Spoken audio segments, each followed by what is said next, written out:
Good afternoon, everyone, and welcome to the first recording of the Canada Cup, a local Halifax broadcast here of Liverpool fans.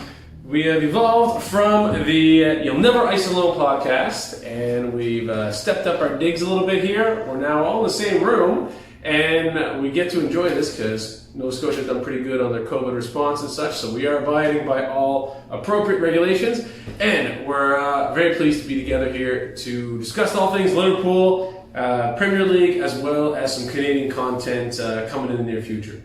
My name is JP. I'll be kind of moderating / hosting / drinking along with everybody here. And alongside me is longtime halftime show host with me, as well as You Never Isolate Alone co-host, Mr. John DeLong. How are you doing, brother? Thanks, JP. It's good to be here. It's good to be back. I mean, it's kind of feels like we didn't have an off season at all to speak of, but still not upset about it. Like it's good to be back doing these things. Yeah. Back at it fast. We just had a big celebration, and unfortunately, you didn't get to be there with us celebrating at Dirty Nelly's, but Mr. Ben Deutsch here, who is joining us as well, joined us for You Never Isolate Alone, and has now been a permanent fixture with us. Welcome, buddy. Glad to have you here. Oh, thanks. Great to be back. I mean, the long 2 weeks is finally over, and we're back in action here in the Premier League.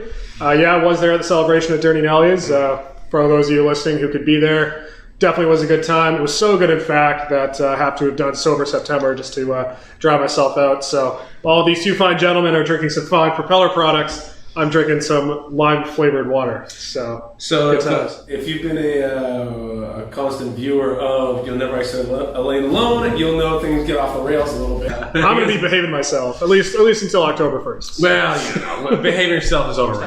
We're stepping up our game here. We've got producer Jamie Granger in the house doing some audio video stuff for us. So we're shifting over to from just being solely a Zoom-based video cast to a podcast with video component available on YouTube. I'm kind of taking point, I guess, of making sure that we get things up out into the world and on the air. So if we are in a place that you want, or we're not in a place rather, where you want to listen to us or you want to watch us, let us know, so that we can make sure that we rectify that. Yeah, we're thinking we'll be number 2 behind Joe Rogan here in a couple weeks. So no, we're taking over Rogan. Yeah, sorry, we're taking over. We got our own JD producer, so this is he's going to be Spotify exclusive soon. So we're going to be all over the place. Is this young? Do we have young Jamie here, or do we have a what are we going to make? I don't know. Handsome Jamie it is. Oh, all right, big sexy green. We'll wait till summer October finishes, and we'll see how you feel. All right, let's get rolling, guys. So.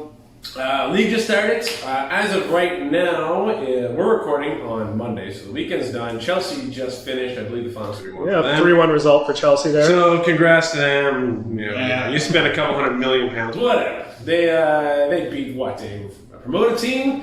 What's the big deal? We beat a promoted team. Oh no, Brighton's been in the Premier League. Oh, that's right. Yeah, that's right. Give Brighton their due. By the last season, Yeah, true enough. So we had our promoted game on Saturday. Unfortunately, I was camping. I didn't get to see it. I had to watch the highlights on my phone in a tent, which was still pretty dramatic. Would you say it was a little intense? It was very intense several times there, and I'm really not going to accept those puns. This is the new energy we're bringing in the same space. At least now I'm not cutting up blankly, so I'm not going to miss out on the digs. So let's start right there, though. I mean, Leeds. I love that they got promoted. Haven't seen them in the Premier League forever, but a 4-3 win. Sweet Jesus, that was not the way I wanted a win to happen, but I guess a win's a win. So, John, let's give you a couple points. What do you think about it? I mean, absolutely, a win is a win, and I think that if you're looking at that match as a neutral, obviously we can say this a little bit now, having won the game. But if you're watching that game as a neutral, what game of the weekend, perhaps contender for game of the season, just because it was just so absolutely hell for leather intense. Yes, Liverpool not playing necessarily the way that we want them to. It's hard to extrapolate one match at the beginning of the season, especially since the end of last season really didn't count and didn't really matter. But to have two teams pressing the daylights out of each other, something that we haven't seen from the Liverpool side since the days of that Arsenal 6-5 or whatever it was in Klopp's first full season. Like, just an absolute great match and an absolute joy to watch. We can get into more of the details, but that's sort of my overall. Can't argue that wasn't entertaining. I mean, yeah, but is that the way you want the game to go there, Ben? Well, no, I mean, I think the stats speak for themselves. Like, can you remember the last time that Liverpool played a non-top 4 or non-top 6 side and had negative possession? We had Even against top 6 sides. even against. I agree. Like, usually you know, got it. yeah, we had 48% percentage, which, you know, fair enough. 48.8. Yeah, okay, so 49. We'll call it, but still, you're negative. It's still a fail. That's still like me in calculus, you know, in grade 12. But yeah, and then not only that, but we only had 13 tackles there, 33. We had 22 shots, 6 on target, and we had to rely on 2 penalties to score. There were penalties, so you can't really argue the penalties, right? I get it. Clear handball way outside his own body. Oh, they were clear penalties. I'm not refuting that. I'm just saying that when you have 22 shots, the only way you're going to score is twice off penalties, where Leeds had 3 shots on target, and all three of those went in the back of the net. All right, let's get into Leeds goals there, because I said this a couple times last year that I was getting worried, especially after the break, that our defending was getting lax, getting sloppy. Hey, I still think Virgil is the number 1 center back in the world, but he's shown he wasn't. I got some flack for saying he was not as good as the year before. And a bunch of people in the club were like, "Oh, you're crazy." I'm like, no. Like, when he came in, he was best in the world, no questions asked. Last season, still right up there, but maybe I'm asking a question or two. Is it just a little bit of rust? I don't know. And then Trent, oh man, like I say this all the time, his defending is a suspect to me. Is he a midfielder disguised as a defender? John, I don't know. So here's my point on Trent, and like I've made this point last season, and I'll make it again.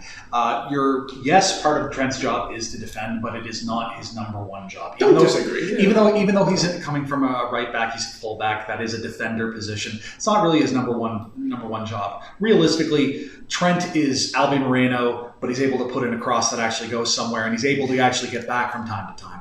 Like that's the difference between them. And also Trent is sketch, so we're willing to give him a little bit more rope. The issue that I have, honestly, I love the guy, but I don't think Joe Gomez at this point in time in his Liverpool career is the right-sided center back to be alongside Trent. And the reason for that is he has not been the same player since that Man City game. When he took that card with the scuffle with Sterling that ended up with a penalty, honest to God, he hasn't been the same guy, and he's been a little bit rusty. I think, personally, we looked a lot more stable defensively once Matip came on the field. Now, you may say that's because Trent was off and he wasn't necessarily having the best game of his life on the weekend. Absolutely. But I think it's a situation where you've got an established defender that's kind of no nonsense. I mean, yes, Matip likes his He's run. got his runs, man. He likes his runs. Better deceivingly long stride. And I remember making some great runs. Like, where did that come from? It's great. Yeah. So when it comes down to it, like what I want from the other thing is I want Henderson not playing in the deep lying role when Trent is making those marauding runs up into the front, because Henderson, you see, he sort of starts from his right-sided midfield position, and he actually ends up covering right back a lot of the time, while Trent is further up the field, almost playing as a second winger. So we run into a situation where Trent's not having a good game, Henderson's not there to cover him, and we have a defender in Gomez who I don't think his head is on right yet. And that directly leads to Leeds' first goal. And it comes down to Trent letting him go because he's not in the right position. And then it comes down to Gomez. He's got to put in a tackle, but he doesn't want to end up putting in a tackle that leads to either a penalty or a yellow or worse, a red, because he would have been the last guy back. So you have a situation where you don't have a defender that you can trust in that position. I'm looking at it right now. I had literally paused at the exact moment Trent overruns the long ball. Gomez and him are coming together, and they're both in front of the ball, and with the lead striker who scored it there in front of it. And so I think all your points are pretty well founded on there. It's hard to say Gomez because he's played so great, but has he ever gotten back to world class? No, sorry, he's never world class. I'll take that back. But to be the partner to a world-class defender. I mean, that's... Like, you think he's going to get there again? I think like that. It's a tale of two Manchester City games in a lot of ways. Like you had that first one where he and Sterling have that little scuffle, and it leads to the fight at England camp. And then you have the second one where I think the referee was ready to call a card on any contact between those two players, and I think it's rattled him since. So that's some sloppy defending there, Ben. You think if Fabinho was in the 6 role there, that he would have stabilized that a little more? Well, yeah. So I mean, everyone's harping on the defense, and yes, the defense sucked. Like we didn't even touch on Virgil's massive error that led to a goal there. I mean, that was just, that was some David Luiz level stuff there. Oh, and just put it into Rosette, and that solves everything. A little too comfortable. Just yeah, exactly. That's a little hubris right there. You get on the cover of FIFA, and all of a sudden you think you can do that. I think the midfield shouldn't get a total pass either. I mean, I mentioned the possession. Where is possession mostly held? In the midfield, right? So not our midfield. Yeah, that's true. Our midfield is not a possession midfield. I am a well-documented Keita hater, or a cater, if you will. Trademark pending. You know the puns, man. Yeah, sure. I'm not. I don't know if Can you Keita. get a pun counter on this thing? We can get one.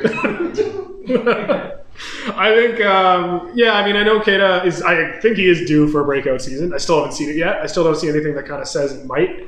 Wijnaldum in the lineup. I mean, we're going to talk a little bit more about transfer buzz here in a bit, but I'm thinking that. Sorry, Ben. That's my punt counter. I'm just going to keep track of that. Yeah, no worries. Well, I can count until we get Jamie on this. There you go. Well, I can count on you to keep track then. Hey, just that record right there. Yeah, there you go. I think you missed it. No, I think I think Fabinho should always be in the lineup. I think it was questionable to put Wijnaldum in, given all the transfer buzz. I think that's I mean, I'm no professional manager yet, but I feel like that's kind of 101. If you got a player that's been circulating rumours that maybe you don't start him. Wijnaldum, he finished the whole game, but it didn't look like he was really that active the whole time. He had a few shots and a few opportunities. He always kind of struggles to score. Yeah. More so away from home than at home. For me, I think it is a case of what midfield are you choosing? And you kind of have two different options with our midfield right now. Yeah. You've got Henderson. You've got Fabinho, and then that sort of that third position, which is like the Wijnaldum position usually, or the Milner position, depending on the situation.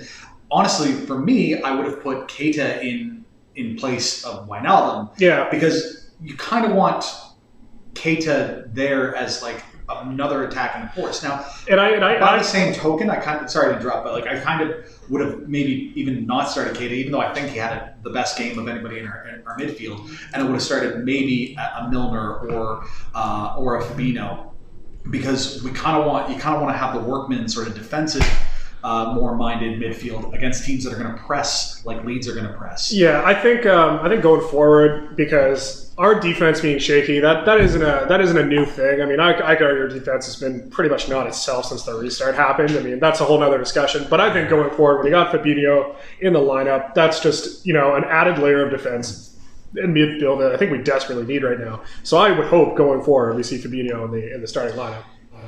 Well, yeah, and I don't think anybody starting 11 for us doesn't have Fabinho in there. And I didn't hear anything before the game. I was away. I didn't read up on anything. So why was he out of the lineup? So I mean, it's just a case of Klopp knowing that he wasn't going to play Henderson for the full 90. And did he take Leeds lightly? I don't think he does that. I don't think he did. I think he wanted to give Keita, because Keita was in good form since preseason. And I'm on Ben's Keita line because I've been disappointed with him. But I have too. But I think preseason. I think honestly, and I want to make this point now. Keita's game on Saturday was phenomenal. He was, every time that you could see Keita, he was finding pockets of space and getting balls that it basically allowed our wingers and our wingbacks to make sort of interesting attempts, balls through to Bobby. Because if Bobby wasn't able to pick them up, which he sometimes isn't able to in that center forward position, Keita was right there to pick up the ball and get it forward to either Bobby or to Salah or to Mane, and actually, in a way, didn't quite lead to Salah's goal, but was able to nudge some of Leeds' defense out of the way so that Salah had the free and that path forward. And that kind of leads me to the next point that we talked about. We kind of hit already. Is Keita coming to form? I mean, the language barrier is a big problem apparently, and apparently he's over that. Man, we spent £50 million on him. I've been pretty adamant. I think he's was overrated on it, and that was a miss. But hey, I'll be the first. I hope I'm wrong, and I'll be the first one to take a slice of humble pie if that's like if he hits form and he keeps going. So do we think? Quick answers. Do we think he's going to become a? Do you think by the end of the season, Keita will be in your starting lineup? No. Possibly. I think, sorry to hedge, but I think like you look at a situation, if the game that he had on Saturday is his average game and not his high watermark, then yes, absolutely. Mm-hmm. Yeah. JP's been making noise here. On the table? Yeah. We didn't say something. Go ahead, JP. It's all right. Problem with this podcast is we never got a preseason, so we never really got those reps in. Quick test here. Yeah. There you go. See, this is our preseason here. We're learning. I think we can't carry on here unless we talk about Mo Salah and the attackers there. I mean, like so far it's been a pretty negative discussion here, but can we spare a couple words for our Egyptian king here? Here's the thing, Mo Salah for me. If Leeds scored a fourth, so would have he. Like that's just the way that he looked for me all game. He looked hungry for them, and yes, 2 of his goals were pens, but my God, he was all over them and was finding space. And that goal, early contender for goal of the season. I'd say extremely early. That's I think that's a big stretch. It was a great strike. Literally the first game of the season. Inside the box, top shelf, great strike. But that's I think that's a stretch. And how about Leeds though? I mean, last topic on this. Let's give them credit, man. Yeah, last topic on this game. You got it. Leeds coming out, winning the championship, newly promoted team. Everyone has. They didn't hold back. Exactly. They didn't play like a newly promoted team. Yeah. Well, and the thing of it is that like we're talking about them so lovingly, and like they're a traditional rival in a lot of ways, and this is another. Really historic because like they were talking about it on DAZN's commentary consistently. Like Leeds and Liverpool had a lot of community shields, a lot of traditional curtain raisers over the years, and that's sort of what the famous games are. I think this is another famous game. Could you imagine if there were fans in the stadium? Oh my God! Well, that's a different argument. Not so much for the result, but I mean I think the the tension. result's different. I think. I was texting you. There's no home field advantage. I'm not saying in terms of advantage. I'm just saying in terms of the historic rivalry. There, it's more referring. Oh, okay, definitely. That's what I mean more. I'm not arguing how the result will change. Now, all that being said, we were going to touch on Curtis Jones being the second man off the bench, but we're going a little long. I want to get 2 more points in before we move on. One is this? We know that the end of last season, okay, they already won the league, so they kind of checked out. This game, again, I didn't see the full game, so I didn't feel like it was the best showing. Well, are we a little worried? Is this a little bit of a sign of things to come? Well, those of us who are real fans and watch the whole game, I think we definitely have some differing opinions to you casuals, but... So this is our last episode. No, I think it was a wake-up call. I don't know if it's so much a sign of things to come, because to me it just felt exactly like it was post-restart. Once we'd already known the league was... I agree with you. I'm optimistic it's a restart, but I am a little bit of fear there that this is going to be a kind of complacency. I definitely have more than a little fear. This is a concern for me now. John, you? To me, this was the natural progression of this team, and that some teams are going to just have figured out that here's how you hurt Liverpool. Here's how you do things. And it took way too long in that game for Alisson to realize I can't play to my defenders. I got to kick it long. It took him a long time to figure that out in the game, and it was kind of wild to watch. But the thing of it is, for me, I think that this is also a natural progression from those 2-1 games. In that, we ended up seeing a 4-3, which is to say that the thing that I take heart from is we still have that winning mentality. We still have that mentality of finding a way. Heads didn't drop. Heads didn't drop when we conceded the third. Maybe for a second, and I think Trent getting taken off was maybe to everyone's benefit. because his throw was poor.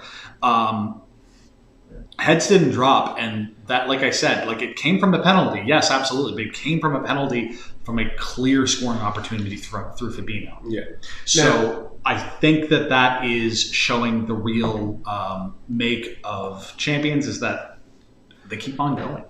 We go again. You brought up an interesting point, which we're not going to get into now. Maybe save for another one. Is teams figured out a way to counter Liverpool. Last season, it was about parking the bus. We would have 75-80% possession and win 2-1 or 1-0, barely squeak it out. This was not that. This was a free-flowing game, and we still only squeaked it out. So we'll leave that for another week, perhaps. But I think that's going to be a concern, because if now we're vulnerable in an open-flowing game, we might be more concerned. Let's move on now. We're gonna bring in our second segment. Will be more along the lines of hot topics, transfer rumors, things that are going on. Most related to Liverpool, but of course, if there's more messy transfer rumors, that'll always happen. And leaving. Messy watch. I'm just glad that mess is cleaned up. Yes, he's coming to Liverpool now. Apparently. No, we're gonna keep that. Klopp made that clear that has nothing to do with us. That's for other people. I don't. Your Klopp and Messi calls you up and say, "Hey man, I'm gonna come for free for nothing." You're not gonna say yes, but we're not going to talk about that. The fact we have a Origi, it's like, why would you want a burger when you? Why would you want a burger? So we had a couple topics that were in there, and I'm going to cut Ben off right away because the article of Salah going to Barcelona, I'm not even going to entertain it. Well, unfortunately, I am going to entertain that. So, coming from reputable news sources such as The Sun and Daily Mail, apparently... And a friend of Ronald Koeman. Mo Salah is interested in going to Barcelona. This has been confirmed by sources they prefer not to name. And I was going to try to convince these guys that, it was our first, episode here of the Canada Cop, and I do not want us to be a rumor mongering chat podcast, whatever you want to call us, because there's just so much crap out there, and the way you guys are grinning right now, we want to go that way. No, I mean, I just think it is testament to. I think John brought up a good point earlier, and I think it speaks to it. Is Salah had like an insanely good game, and then it was almost like clockwork. All of a sudden, now he's headed to Barcelona. And haven't we seen this one before? Mane got it. Yeah, Mane was going to Real Madrid. So it's not even there. Hey, that's my point. All right, let's move on. Well, if we're going to talk about it, let's talk about it for a second. I don't want to talk about it. But let's talk about this. Like, we are in a position right now as Liverpool that we are not just like a up and coming project. We're the benchmark. We're here. Yeah. We've up to the benchmark. We are amongst that elite right now. We're Premier League champions. We were world champions. We were Champions League champions last season. We are in a position right now better than we have been, certainly in my lifetime, certainly in Ben's lifetime. JP, I don't know what they were like in the early several lifetimes. It's. I was alive during the last Premier League. Yeah, I was technically. Actually, I was not. No, you weren't. I was alive for the trophy lift, but when it comes down to it, I see these so-called stories, and I just have to laugh. Of course, and we'll get into it in a second. There are some that make more sense and are more plausible than others. But if you're Mo Salah, why the hell are you going to Barcelona? Well, if you're Gini Wijnaldum, which is what I think you're referring to, why would you want to leave? Now, I'll actually jump right into that one, and to make JP a little happier, we'll talk about something a little bit more legitimate. So, according to... Is it not yours? Sorry, we're stealing other people's beer, but we'll make it. No, it's not here. Oh, shit. Don't have that problem. Is that yours? That's mine, yeah. Okay. Big boots. Yeah, I didn't bring my kombucha today, but hopefully for next week. Anyway. So the Liverpool Echo, which is maybe slightly more reputable than the Sun, some may argue. Barely. They brought up an interesting rumor about how Gini Wijnaldum feels like he's pretty committed to stay with Liverpool, and then they even went a little bit further and said that we could keep Gini and as well buy Thiago. Now, it was the opinion of this author, who I do not know off the top of my head, that in order to afford both Gini and Thiago, it resulted in us having to sell some players. And the ones they brought forward Specifically were Brewster, Wilson, and Grucic. Nope. Sorry. I wouldn't do it. Okay, Jesus. Yeah. Right off the bat. Now, Brewster has been actually, we've always talked about loaning Brewster, but there's been a lot of scuttlebutt about maybe we should just full on sell the guy. So the question is, and I think I know where JP stands, do you think it's worth it to get both Thiago and Gini in the midfield? What do you think, John? I think so. I think I like Thiago as a player, and I obviously we know that Klopp likes him.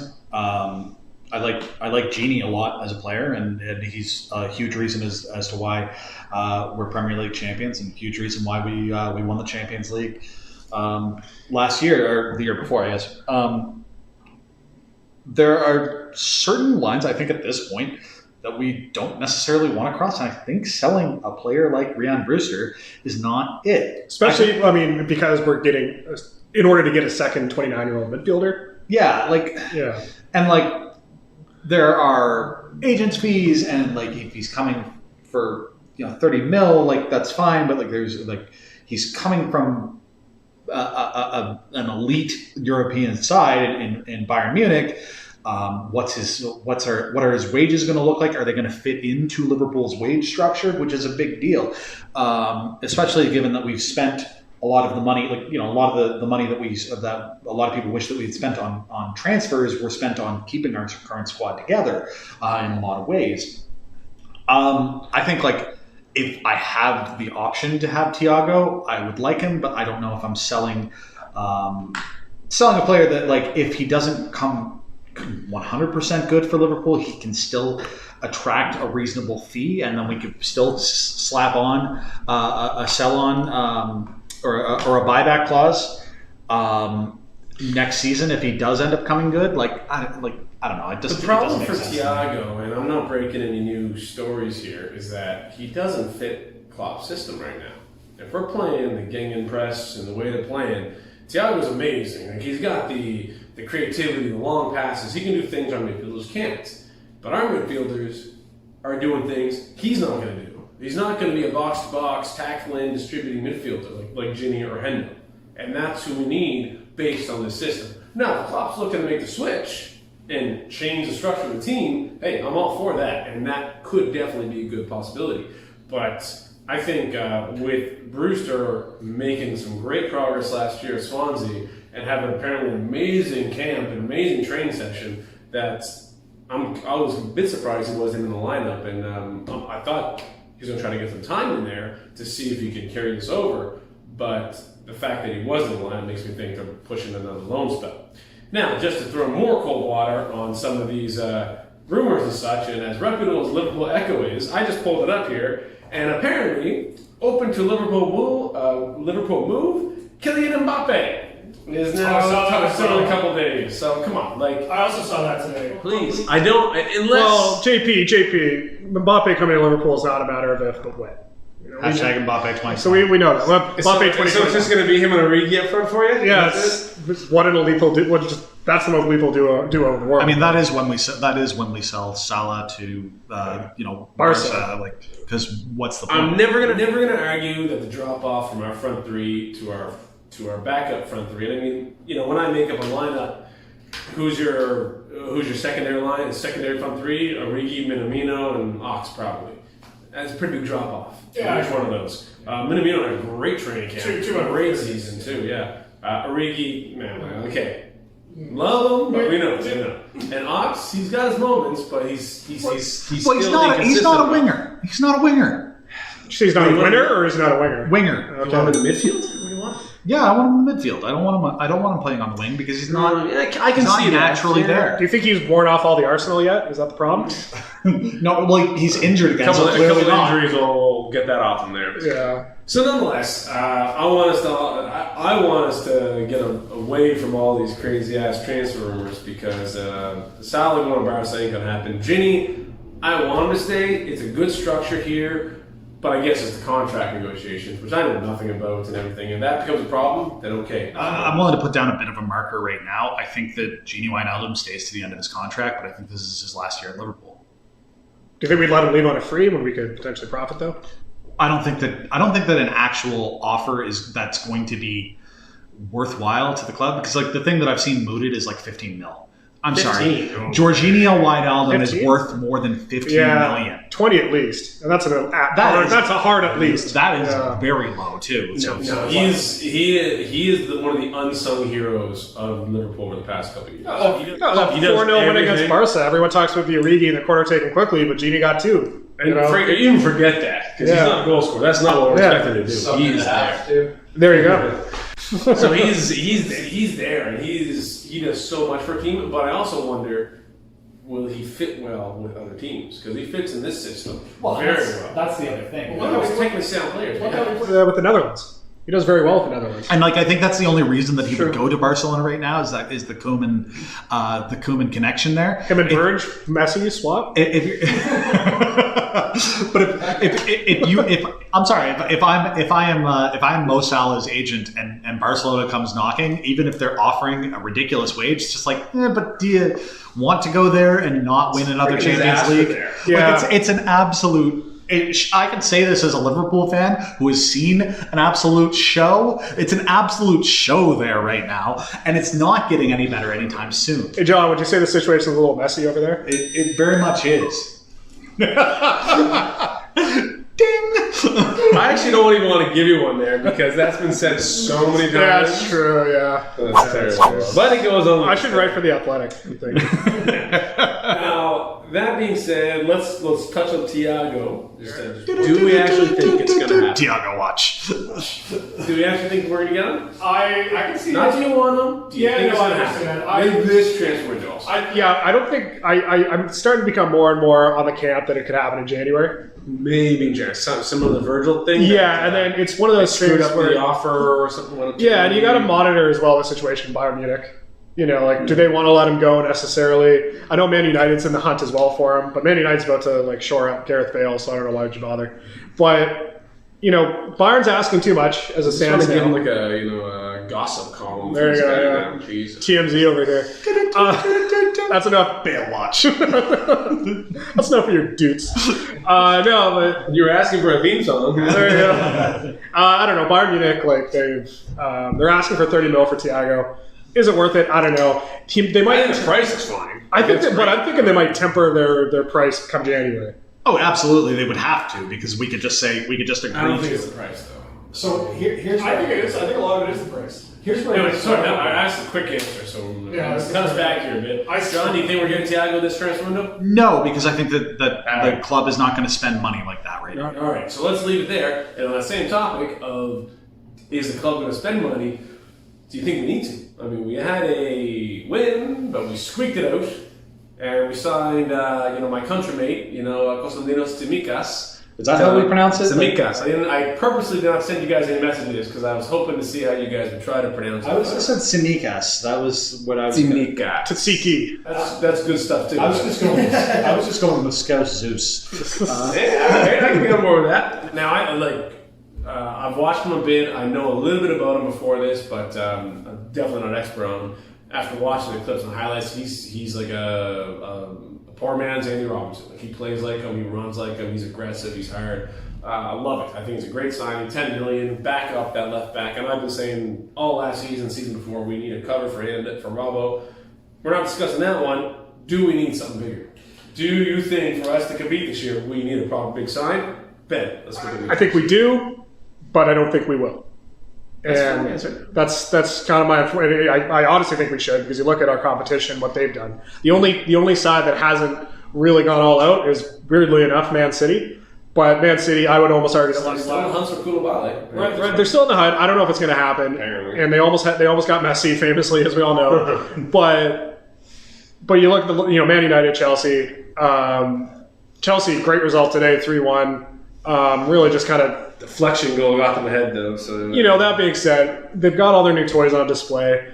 That's what's coming knocking for us. And especially after a full season of us playing the way we did with the exact same lineup, other teams are paying attention to that. We're not throwing in anything to change it up. They're going to figure us out. So yeah, just going back to what I'm saying, we absolutely should, but unfortunately it doesn't look like the club has the appetite to do it. Now, on that point, of all, let's just say we won the league by 18 points to Man City. I can pull it up right now. What was Chelsea was back behind us? How much? A lot. So 60. Chelsea was 37 points behind us. John, we're going to use them now for this one. Do you think Chelsea, United, City's only done a little bit, they've done enough to close the gap on 37 points? So I think they're going to. Here's the thing. For me, the title's still between us and City. It's not going to be the same as it was last season. We're not going to walk the league. Neither is City. Period. I just don't see that. I do see a situation where Chelsea, United, Leicester, they walk back and everything gets a bit tighter. I don't think we're going to run into a situation where we're coming up on Christmas without dropping more than 2 points. Like, that's not going to happen again anytime soon. For me, like, they've done good business, but they have to make these leaps in order to try and bridge that gap, right? There's a huge gap right now between Liverpool and Chelsea. There's a huge gap right now between Liverpool and United. Well, They have to, well, absolutely, but they had to make these huge gambles in the market in a weird time in the market too, to try and bridge that gap. Absolutely had to. To answer the original question that you posed to Ben, do I think that we should or do we need to go into the market for things? For that marquee signing, I don't necessarily think so. I think that we need to go into the market for cover for Andy Robertson. I think we need to go into the market. Honestly, for me, another attacker that's going to push Rhian Brewster or push Divock Origi to be better or be better than them, whichever would be good. And then like the likes of a Ragnar Klavan or a Kolo Toure, that kind of defender, that mold of defender that like, okay, you're not going to be called upon every week. You're not going to be called upon every other week. But when we do call upon you, you're going to do well. And maybe you're going to have a run of 2 or 3 games because we have Champions League, because we have FA Cup, because we have the League Cup. You're going to get called into the team and you're going to perform admirably. You're not going to be 9 out of 10, but you're going to do a solid 7. That's the kind of signing that I think we need right now. Because ultimately, I made a reference to it earlier, what we have done is something that we're not used to as Liverpool fans. We were used to as Liverpool fans trying to consolidate top 4. So in order to do that, we decided to start to try and sign the big players, kind of at the cut rate, money ball sort of way that we were sort of doing things, with the exception of Virgil van Dijk, Alisson, etc. We're no longer in that sort of mold. We're now in the mold of consolidating what we have, which is a championship-winning team. No, John, I've been hearing a lot of this. It's the institutional answer of everything's perfect and we don't need to change it.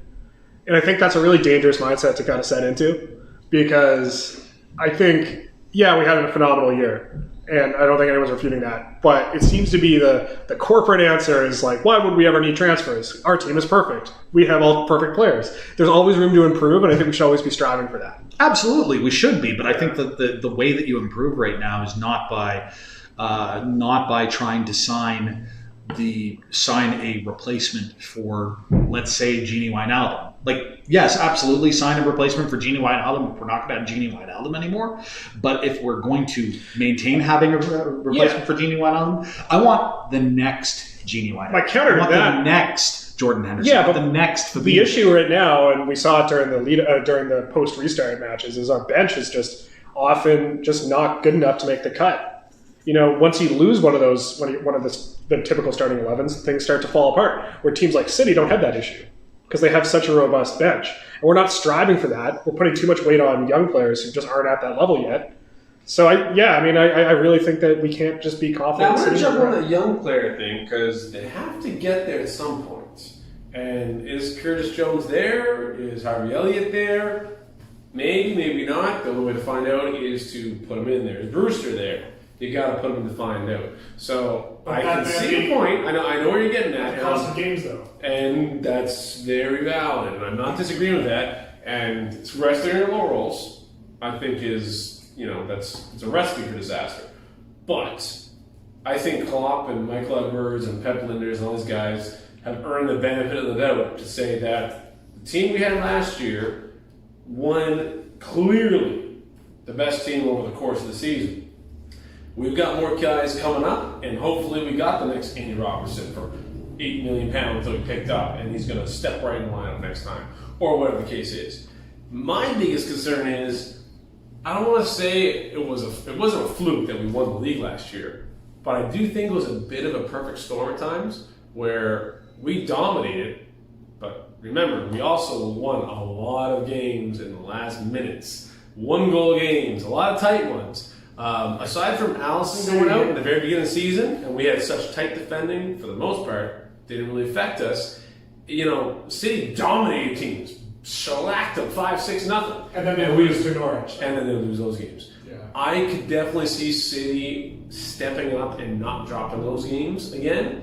And unless we're perfect, and I don't think we're a perfect team, we're going to be in some trouble. So is it Big Shine the key? I don't know. Like I said earlier, I think Klopp and the team have earned the benefit of the doubt. But it's definitely not a foregone conclusion that we're going to win again this year. Oh, absolutely not. It's damn near impossible to repeat this league. Like, until City did it, we're going back to Sir Alex Ferguson. And before that, no one. So, like, it's not easy to repeat the Premier League. Didn't Chelsea repeat the Premier League? I don't think so. Oh, okay. I thought Jose Mourinho might have, but fair enough. Chelsea fan over here. Don't know As what per you're usual. talking about. Nonetheless, I think we've agreed that a Big Sun would be great. Maybe it was the COVID, maybe it was the shutdowns that really screwed it. Maybe we would have got Werner, maybe we would have got Havertz, or Messi. Who the hell knows at this point? But the bottom line is, I got faith that Klopp's got this team going the right direction. I just definitely am not a surefire bet that Liverpool's going to take the league, which leads us to our next section of our, we're trying to mix it up a little bit. We'll have some trivia, we'll have some games, and this week we're doing league predictions.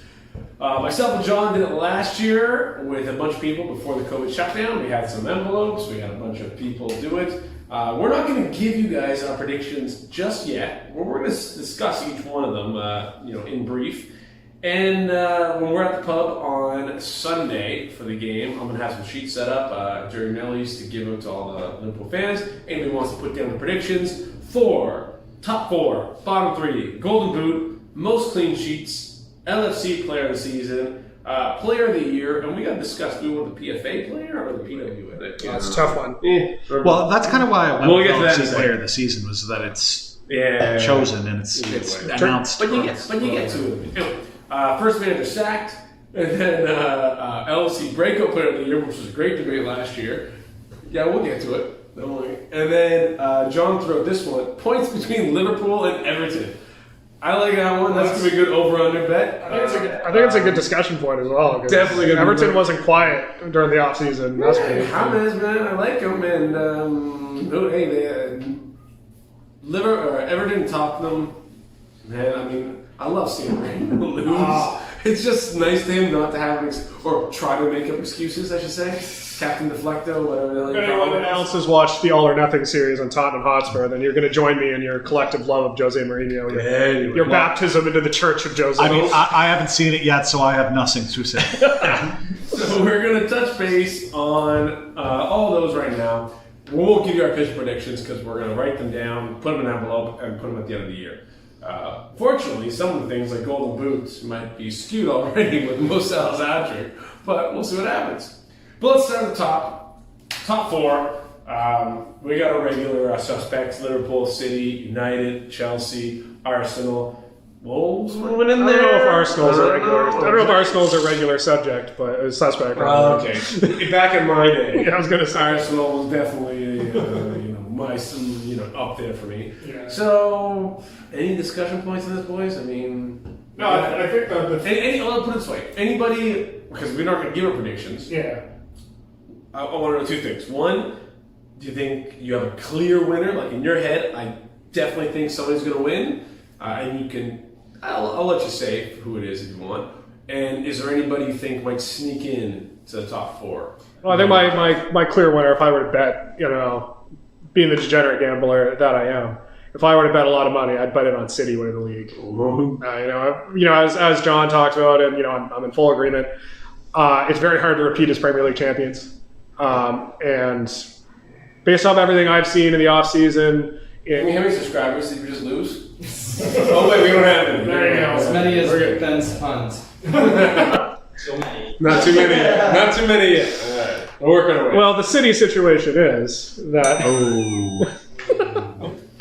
going to give you a half one for that. I just think City's That was like a little worse. I mean, I haven't seen City play yet, so we got to see Chelsea play. We got to see ourselves play. We haven't yet seen kind of City out of the gate, or Man United for that matter. I just think that when you have a team of the quality of City, Depth too. and the depth after coming off a season when they were touted to potentially win a quadruple, walk away with only the League Cup, I think they're going to come out a little aggressive and a little hungry. I think it's going to be a huge task to try to repeat as Premier League champions. And if we're not going to do it, then it's going to be City who's going to be winning it. So they'd be my clear-cut winners. Unfortunately, don't get me wrong, I'm hoping that Liverpool does. Clear cut winners? Or just your safe bet? that's my safe bet. Okay. My safe bet. Clear So cut to me means they're going to win by like 10, 15 points. Great. My safe bet was that. I mean, and trust me, I'm cheering for Liverpool to win the league. I just, if I were to bet, I'm a realist. I'm just being pragmatic here. In terms of who might squeak in, I'll kind of even go the opposite direction. I think I wouldn't put as much stock into Leicester because I know you kind of threw them down as a team. Is Vardy going to repeat again? That was a resurgence. I'll talk about it a little bit more. Tottenham, Wolves. So outside top four last year was Leicester, Tottenham, Wolves, and Arsenal. And Sheffield in ninth.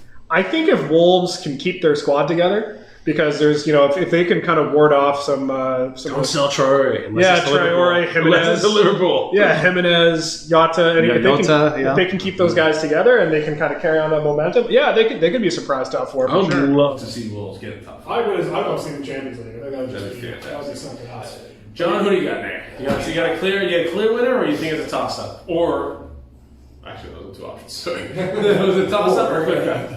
No, I think it's a toss up for me. I do sort of think City's going to win, but I don't want to necessarily commit myself to this right now. I haven't written down my picks yet. It's only one game. We'll let City play first. Yeah, and that's then we'll have our. it is what it is.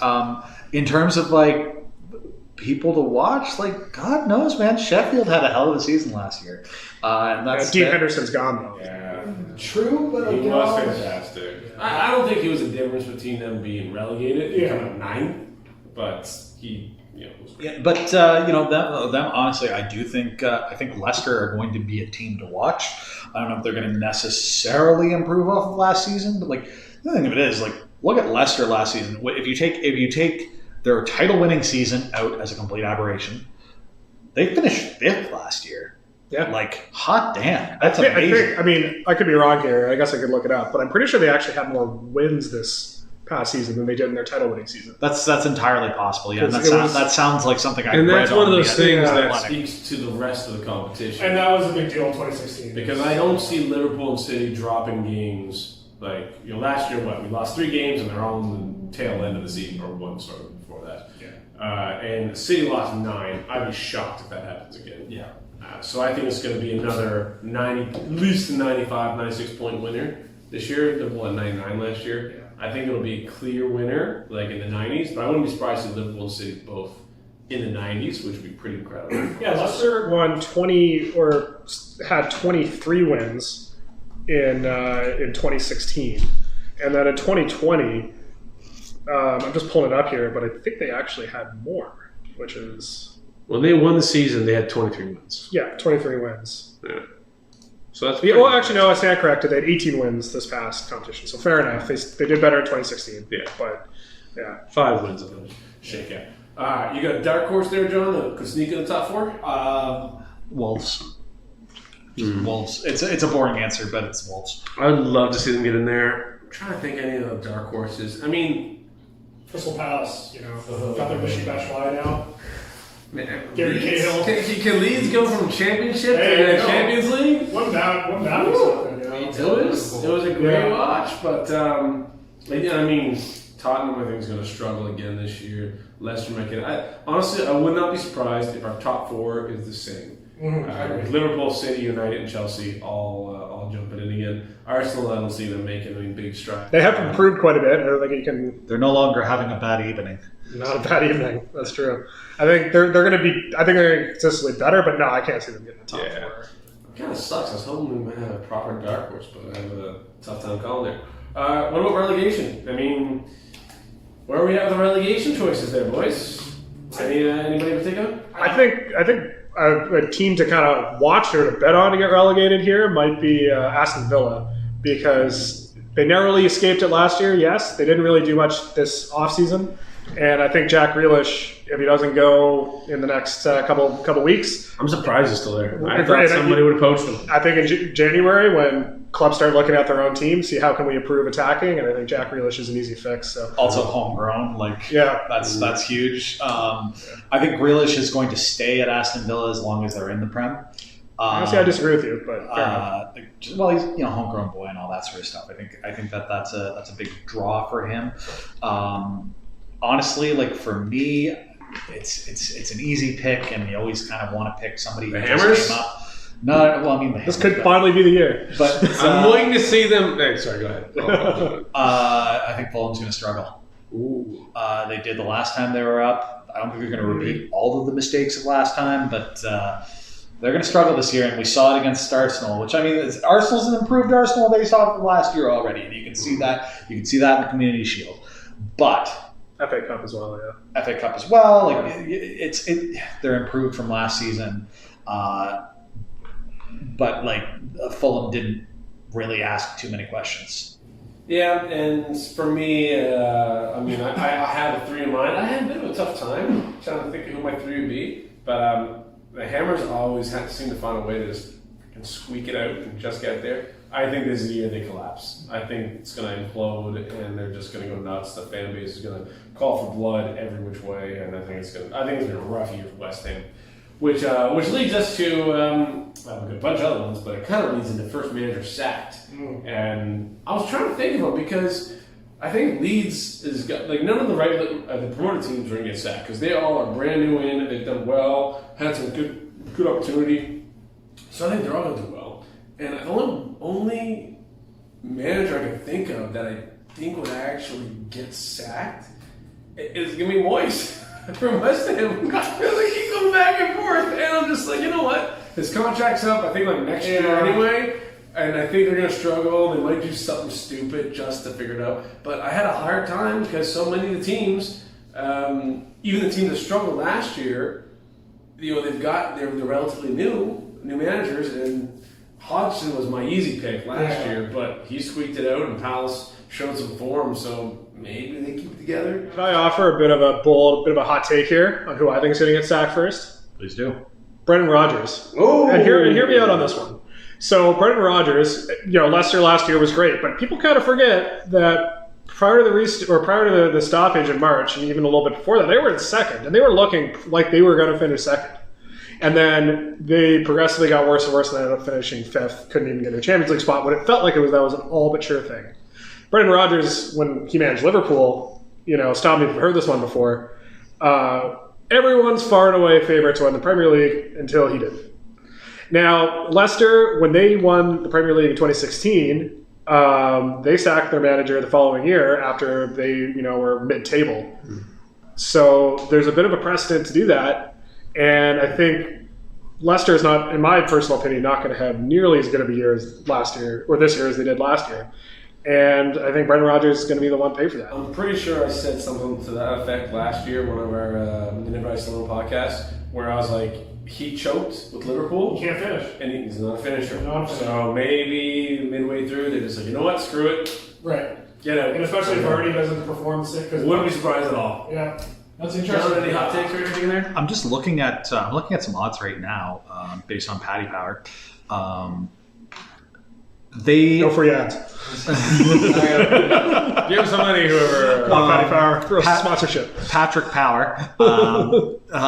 They rate Brendan Rodgers at 25 to 1. Okay. Which is equal to Marcelo Bielsa, Ole Gunnar Solskjaer. Yeah, he bought himself some time. Yeah, I think so.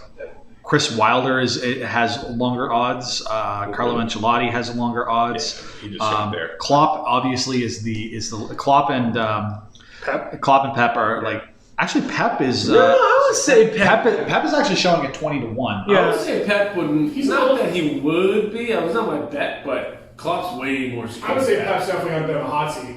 Yeah. A team like Man City. I think he would leave before he get fired. Like, Well, I don't know. This is specifically a sack race, so it's hard to say. Yeah, I would say so. Here's kind of my call, and it's because I think at a certain point, if you are at a team, and even if you've had what the team considers to be success to this point, if you can't progress beyond that, maybe it's time to go. Sean Dyche. Yeah, not bad. All right. Yeah. I don't know managers well enough to really go into how their history is with the team too, because it could say a lot of stuff in there.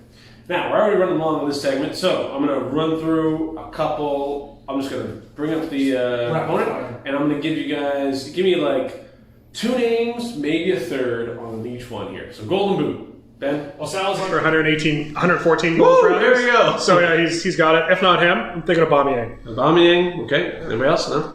In the mix? That was No? kind of my two. Yeah. Mo Salah with the bullet. All of the early season the predictions didn't even mention him. Get off your high horse, man. If you don't have a Salah plan, he scores 3 against you. That's the way it goes. Nobody else. That's it. Unless your prediction right there. I think Aubameyang still got a score in there. I'm even going to put. I want to say Aguero if he gets some time, but I don't know if we'll get it. Yeah, I think Aguero's past his prime. He may not. Well, he's past his prime, but he's still at City. You know, they pop goals left, right, and center. Give us Sterling. Aubameyang. Maybe. It might be. Aubameyang, Salah. If he keeps that form, it's good there. Clean sheets. Don't give me a goalkeeper, just a club in general. I mean, first off, I hate the fact that Ederson got clean sheet for City. I definitely don't think Ederson was the best goalkeeper last year. I would put Alisson ahead of him still, but Dean Henderson was fantastic, and Nick Pope was great too. Yeah. So, I mean, clean sheets. It's pretty standard for that. Liverpool, not yesterday. But I'm not seeing Liverpool getting the most clean sheets. yeah. This is some 17-18 football we're playing here. Where we're going to win games 5-3 if they can, on the back of Salah. Definitely not Liverpool. All right. Yeah, in terms of the team, just throwing one out there. I would say Chelsea, except they gave up a goal today. I'm going to say Chelsea, but I'm going to caveat. I'm going to caveat they sell Kepa and buy like Jan Black or They're something. not going to be able to get Kepa. Get rid of him. Like that price, unless they're going to take a huge hit, they ain't going to. Sticking my guns to It's the most expensive hero in the world. They ain't gonna. Sticking to my guns here, Chelsea, both clean sheets. All right. They got Thiago Silva. I'm saying Tottenham. I don't think that they're going to improve too much on the table, but I think they're going to have more clean sheets. Mourinho back in the bus. All right. Okay. Liverpool, player of the season. Ben? I'm saying going back to Salah. Mo I think this is Salah? Salah's year. Big Verge. Big Verge. First thought was Mo Salah. I might even go back to Henderson. You can hammer everybody down there. But off the books one, I might go something like Robbo. Robbo was running great. Trent might be getting exposed a little bit, so we'll see there. Breakout player of the season right there. Breakup, that's it, man.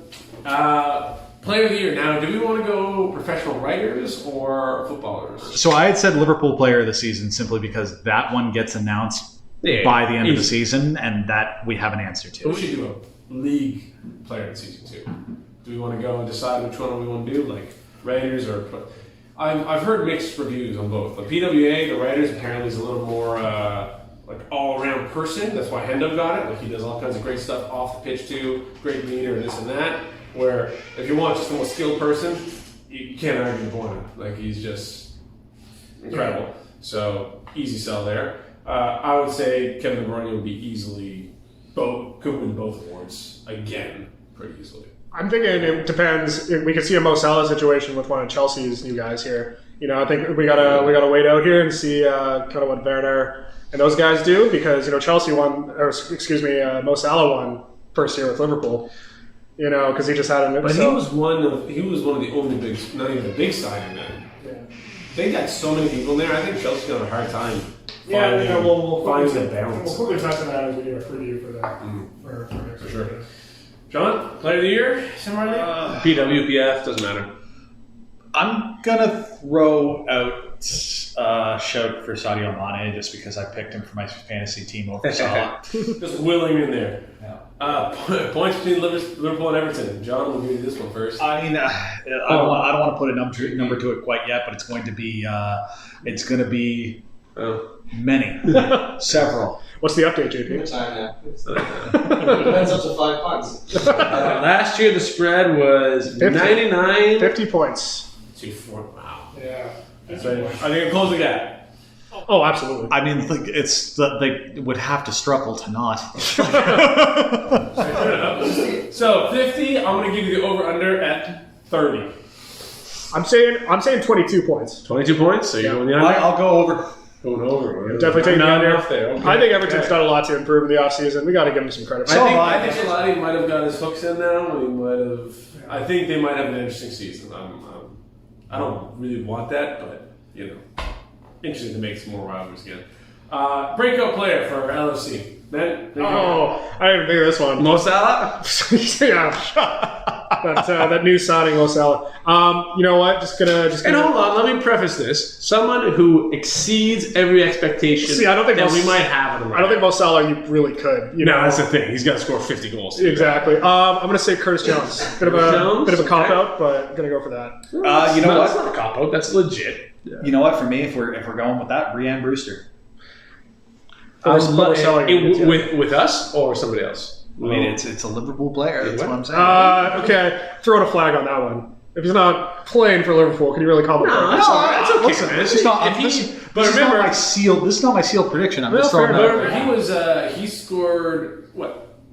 He scored almost every second game with Swansea. In a different really well there. in a lower True, league. but if he goes down to the championship again and he scores, every 75% of the games, then that's huge there. For me, a bit of a breakout. I'm gonna throw. Maybe Williams might actually challenge. No, he ain't gonna challenge too much there. I'm gonna give him. I think he's gonna take a good step, and he might actually properly press Bobby and get in there. But I don't know if he won't overtake him. But I think his growth will be noticeable. Nobody picked Keita. I like it. That's actually a good point because that's a low bar for me right now. Oh, fair enough. He's been I hate to call him a failure at this point, but for $50 million Pretty harsh when he was dad. sorry, son. I mean, You're kind of a failure. Anyway, All right, so we want to wrap up with a quick prediction. we are wrapping up. Last segment here, guys. We're playing away at Chelsea. One, are we scared of that new signings and offense, or do we think they're going to be a little disjointed? Any particular game plan? Don't go too deep into it, and give me a scoreline. Ben? Okay, I'll start out. Right now, Chelsea. Ben Chilwell will still be injured. Pulisic is questionable. Thiago Silva also questionable. So in terms of the new signing, they're only going to be rocking two of those with Havertz and Werner. I'm just looking at the scoreline from today. Not one of Havertz or Werner had an assist or scored at all for Chelsea today against Bits that we saw, I didn't see them doing anything really. This is my point. So I don't think Chelsea as a squad has clicked necessarily yet. I think they will be dangerous eventually, but I don't think they are right now. Liverpool play like they did against Leeds, against the likes of Chelsea. Probably not going to be an easy one for us, so I'm calling 2-2. 2-2. 2-all. Ooh, draw. For me, I'm not too concerned about their new signings, even though they are quality. Like Ben said, I don't think they've had a chance to click yet. If we're talking about a game plan, it's going to have to be similar to the game plan that we had against them at the end of the season, which is to say, play our attacking sort of style in midfield, play the midfield that's willing to go into those park bus situations and really break things up and try and score as many goals as we possibly can. I like your prediction though, Ben, 2-2. Ooh, I'm gonna go a little more dominant. I think the our backline got their butts in order. They got the check in, and I think we're gonna shut them down. And I'm not too worried about Kyle. But same thing. I don't think they've clicked. I don't think they got the rhythm yet. I'm gonna give a 2-0 win for Liverpool there. I think we're gonna shut them down, and I think the backline's gonna get exposed a bit without Chilwell, and Kepa may make a mistake or two. Who knows? But I think it'll be. I'm going to give some faith to Liverpool here that they've learned from today or from Saturday, and we'll get a proper back on track with a proper win of 2-0. I say we make this a little interesting here, gentlemen, and whoever's scoreline prediction is closest, it's a little difficult because John and I is identical, has to provide drinks of choice to the other folks here for next week's. Because I've supplied both for the last. You did, JP. You've been doing the heavy lifting here, so. I guess I'm the old man of the group. Well, actually, yeah. Let me rephrase Did I get it right? Whoever's prediction is the most wrong has to pick up the. So that could be that's not fair because you two get the So I'm going to amend mine, just in the spirit of team spirit. I'm going to call a. 2-1 now. So it's tough. Do I give Liverpool the loss? That's the question. Oh. I don't know because We want subscribers here. Come on. I'm gonna amend mine 3-2. It's gonna be another just absolute nail biter, and I think we're gonna pull it off. 3-2 is mine. 3-2. All right, so that looks like 2-2, 3-2, 2-0. Jamie? Hands of Jamie, what do you got there? Chelsea, Away. 2-1 with a late goal. Okay. Late goal. All right. So that's going to wrap up our first episode of the Canada Cup. I'd love to say I'll never isolate alone, but I guess that's, from our old days. But glad we're doing this now. And yeah, if you guys are following us or listening to us, great. But I've said this before, if nobody's listening to us, it doesn't really matter because we're still be doing this. And it's just fun and enjoyable. Smash that like button. Hey, I'm the old man here, so I don't even know what that means, but we're okay with that. Nonetheless, hopefully anybody who has listened is enjoying it, and we're going to be doing a few other things. We're going to be reaching out to other Liverpool supporters clubs across Canada as well as the world, because we've already had some people reach out, and we're going to bring in some more guests, more content. We're going to focus a bit on Canadian footballers around the world as well. I mean, we got Alphonso Davies and Jonathan David doing great, but we're going to expand a little bit to give us a little more Canadian emphasis here, because we're not oblivious. There's a lot out there, and even our Halifax Wanderers are having a great season with the UPEI tournament there. But nonetheless, thanks for joining us, and hopefully we'll hear from you guys again soon. Cheers.